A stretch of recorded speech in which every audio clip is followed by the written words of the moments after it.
Hi, my name is Kimberly Ward, and I am your host for today's episode of the Unleash Your Health Summit, Unlocking the Keys to Your Ultimate Mind-Body Connection, where speakers are sharing their wisdom and insight on how healthy agers have truly transformed from a place of inflammation, fear, and confusion to ultimately leading a life of empowerment, strength, and optimal health. My mission as a nurse and a functional medicine practitioner is to share all this knowledge and wisdom and bring awareness. I truly believe that prevention is key, but I also believe that we can heal from almost any health challenge. And I am really excited today to bring you all the way from Dubai, our speaker and expert, Elizabeth. She is a nutritional therapist, and she is on a mission to help you heal through her own experiences of overcoming multiple health challenges. She is an expert in gut health. She's going to share her journey of what brought her here today to actually running her successful business, All for a Better Life. So welcome, Elizabeth. Hi, everybody. It's my pleasure for being here. Thank you for the invitation. And as you said, I'm a nutritional therapist. My name is Elizabeta Bojinovska, and I help people heal their gut in a natural way. So, my passion is nutrition, and I want to share my story quickly, how I got sick and how I got better from healing the leaky gut and having all those symptoms healed naturally in a step-by-step process. So I can start sharing my story quickly. And it happened all in 2014 when I had like a more stressful period in my life. I was moving from one place to another with my family, and I had so many roadblocks and I couldn't go through it. After I finished everything, after we settled down, I started experiencing many health issues. Like I was extremely bloated all the time from the moment I wake up, and I had abdominal pain till the moment I would go to bed. So whole day I had pain and I didn't know what's wrong with me. I noticed also I had brain issues. So I was struggling with concentrating when I was in conversation. I was also struggling with, I couldn't memorize things, and I was easily forgetting things that I have learned before. And my mind was like in a fog, not like everything was blurred, like I couldn't find words to express myself. So it was difficult for me because English is not my native mother language. And it was really difficult to find the words and to say what I want to say. What I did, what I believe every other person will do, I went straight to the doctor to run some tests, and I did like blood stool test analysis, and they all came back clear. Then I did some abdominal scan, and everything came back clear. I even did colonoscopy just to find out why I have so much pain, cramps, and all day long. And of course, it came back clear. So I was so mad and disappointed, and and depressed, and why the doctors cannot find what's wrong with me. It leaves you truly confusing, doesn't it? Yeah, so I was with my nutritional background. I thought that nutrition is everything. I couldn't connect the dots, because the stress could create a leaky gut. Yeah. So one day I remember when I woke up, I immediately started feeling the pain in my abdomen, and I was so down. I was disappointed, and I was depressed from everything, like there was no way out. And I thought to myself, if this is the way how I'm going to live the rest of my life, then I don't want to live anymore. That was the bottom, because I thought this will get worse and worse with age, because there is no solution. Doctors cannot find, so there is no solution for it. But then I heard my supportive husband in the kitchen, and he always loved to do something in the kitchen, and I heard him there, and I know my son was in his room playing games, and I thought for them, because they were depending on me. I was the only one working there then that time, and I knew they were depending on me, so I have to get better. So quitting was not an option anymore. So from that moment, I decided to go to research and go deeper and find the root cause of why I got sick in the first place. And finding that the stress, unknowingly, by having that stress, I have created a leaky gut, and all my symptoms, like the brain fog, like I also have other symptoms. Thyroid issues, skin issues. I had eczema on my elbows. I had back pain. I had sometimes joint pain. concentrate. I couldn't learn anything. And of course, the bloating and the constipation and the pain, it was like all my energy was dragging me down. I was fatigued all the time, tired from the moment that I wake up till the end of the day. And then I connect all the dots that was all because of creating leaky gut. So we'll go deep a little bit explaining about what is leaky gut. And I was excited, and then I established the 4 steps, the steps one by one that we need to follow in order to heal the leaky gut and the whole body. And in order to have the complete body healing, we need to heal the gut. And now I don't have any more symptoms, nothing. So my brain is clear, I can think clearly, I can no more eczema, my skin was clear, my thyroid I checked is normal, no more back pain, even though I'm sitting most of the day.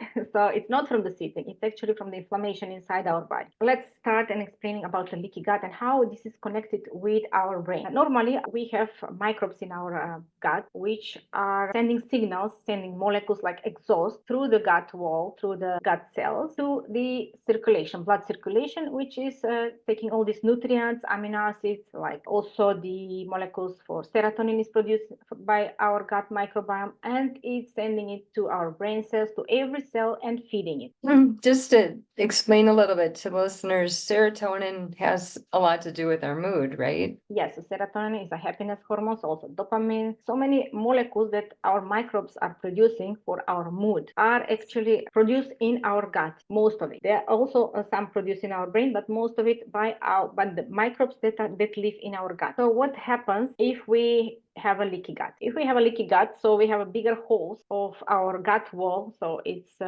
permeable, and maybe bacteria, viruses, toxins from the food, or toxins from the bacteria they produce, because there are 50% of the bacteria produce LPS, they are lipopolysaccharides, which are toxins, and they leak directly into our bloodstream circulation. And what happens? Then our immune cells are triggered, and they start fighting these foreign substances, molecules, which shouldn't be there. These molecules are going also into our brain, and we have immune cells also there in our brain, which are called glial cells, and they start fighting and cleaning the brain and trying to normalize everything. Would you say that contributes a lot to the high increase in autoimmune issues? Yeah, so that's what I'm saying. If this happens on a daily basis, longer period of time, then symptoms start popping up. So it doesn't happen only in one day. It's prolonged and accumulative effect. So if we bring more toxins, if we have leaky gut for a prolonged period of time, then symptoms start to show up. So for some people are maybe brain issues, some people thyroid issues, some people, that shows there is inflammation in the body, which is caused by the leaky gut, which allows all the bacteria, viruses, toxins to leak and cause inflammation, this chronic systemic inflammation. Because like Dr. Tom O'Brien says, I love him, he said 36% of the molecules in the blood are actually exhaust from the microbes from our gut. So 1/3 of what is in our blood is a result of what our microbes in the gut produces. So if they if they digest the food, if they produce like amino acids, vitamins, molecules, they make it bioavailable for our cells to be easy to absorb it. Then we have a healthy body, healthy cells.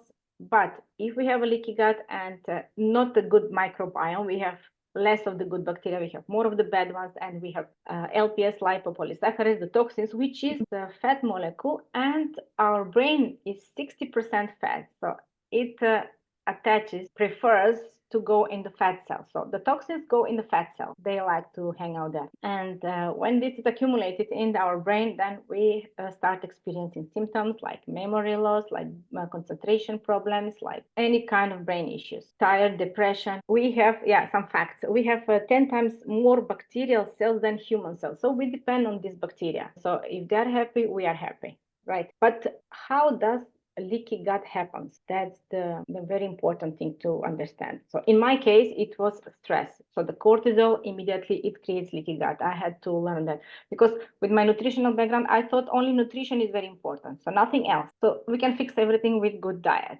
which it's not a real thing. I mean, it's not the solution, because we need to zoom out and see the bigger pictures. Stress also can create leaky gut. Also, antibiotic use can disturb this functional microbiome, makes all the problem, can disturb the gut microbiome. So we will have more of the bad bacteria and less of the good ones, and maybe yeast overgrowth and Yeast creates a lot of toxins, maybe surgery. Many of my clients after a surgery, which I suppose they were taking many medications for the surgery, and it's a stress also for the body, they start experiencing these kind of problems. Do you think the yeast overgrowth is caused by too much sugar in the diet? Is that what would cause yeast overgrowth? Yeast overgrowth, mainly I find it happening when taken, for example, antibiotics, which are killing the bad guys, but they're killing also the good guys. So when there is less of the bacteria, then yeast has more room to overgrow. Plus, if we feed it with the sugar, carbs, and everything, it can spread out to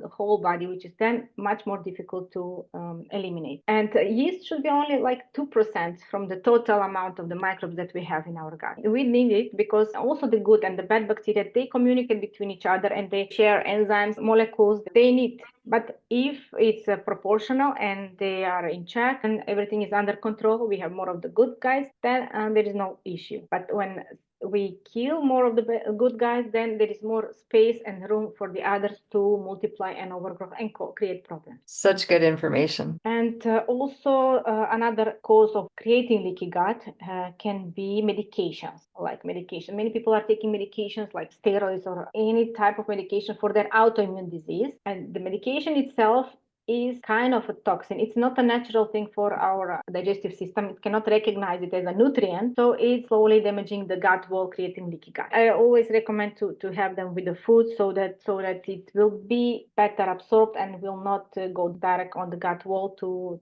cause irritation. Then also like stress, I said, divorce, passing of a relative or a friend or a parent. Usually people afterwards, they start having health issues. Postpartum, vaccines, like COVID vaccine, it's high in toxin. It has been found that after this vaccine, because they have impurities, like toxins, aluminum and formaldehyde, how they kill the virus, they prepare it in the lab. It has been found that our body, after the vaccine, creates antibodies against this toxin. And these antibodies are also created against the vinculin, the molecule which is in the gut wall, which is responsible for the motility, for the contraction. After a vaccine, many people have health issues with constipation, right, with digestive issues. So vaccine can be also a trigger for creating a leaky gut. So from the antibodies which are created against the toxins, and because they're similar against other cells. Same like glyphosate.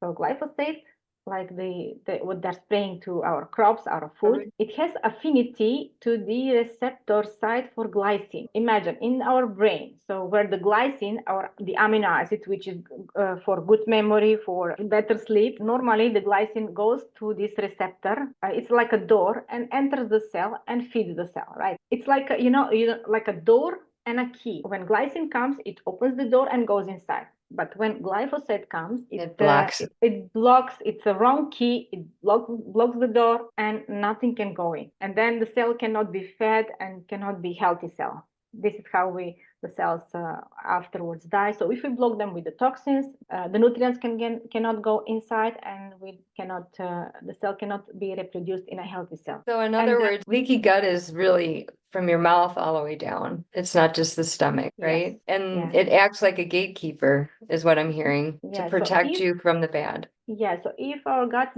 wall is very strong, even if we ingest some toxins or if this lipopolysaccharides, they're swept down into the colon and we expel them. So they cannot do any harm. The only problem is when we have a leaky gut. And the National Institute for Health has found out that 3 out of 5 people die from chronic diseases, chronic inflammatory diseases, this kind of disease. It's a lot. It's huge. As I said, people who have gut issues may consider themselves lucky because they are focusing on healing the gut, right? But 1 out of 8 people have gut issues. The other people have different issues like brain fog, they have thyroid problems, they have joint pain. So they take medications for that. They are not focusing on healing the leaky gut, which is the actually cause of the chronic inflammation inside our whole body. And it will cause the symptoms where your genetic weak link is. It's like so important.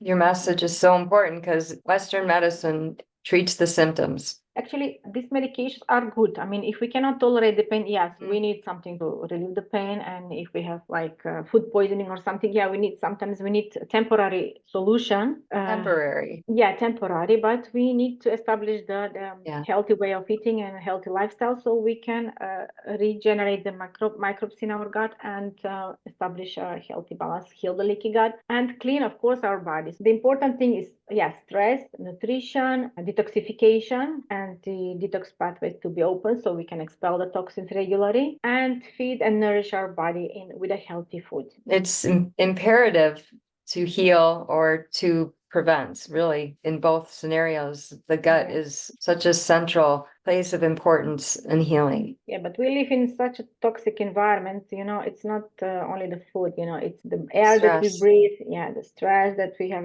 every day. So that's why I also teach also managing the stress.